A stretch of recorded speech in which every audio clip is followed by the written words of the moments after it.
الشيطان الرجيم. بسم الله الرحمن الرحيم.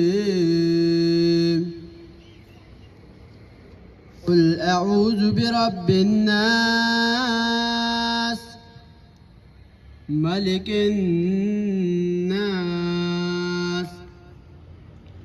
إله الناس،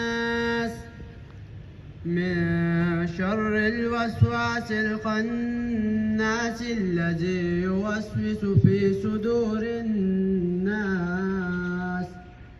من الجنة والناس. صدق الله العظيم.